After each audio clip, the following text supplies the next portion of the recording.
கீரைகள் கொடுக்கும். இந்த கீரையில் இருக்கக்கூடிய ஃபோலிக் ஆசிட், கீரையில் இருக்கக்கூடிய செலினியம், மேங்னீஸ், அயன், இந்த கண்டென்ட்டெல்லாம் நீங்கள் நினச்சே பார்க்க முடியாது. ஒரு 20 நாள் கீரையில் அது கிடைக்கிது.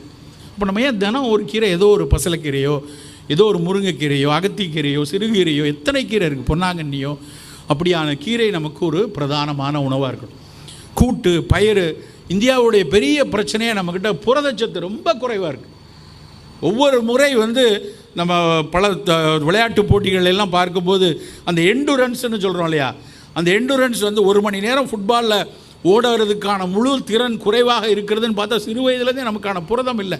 நம்மளுடைய ஜெனட்டிக் மேக்கப்பும் குறைவாக தான் இருக்குது, இல்லைன்னு சொல்லலை. ஆனால் அடிப்படையில் நம்ம சாப்பிடக்கூடிய புரதம் பத்தாது. பல பேர் வெஜிடேரியன்னு சொல்கிறவங்க பூரா சோற்றேரியனாக தான் இருக்கும். வெஜிடேரியனாக வெஜிடபிள் நிறையா இருக்கணும், சோறு கம்மியாக இருக்கணும். ஆனால் அப்படி இல்லை. ஸோ புரதம் நிறையா இருக்கணும். நம்ம தமிழ்நாடு எடுத்திங்கன்னா பல இந்தியாவின்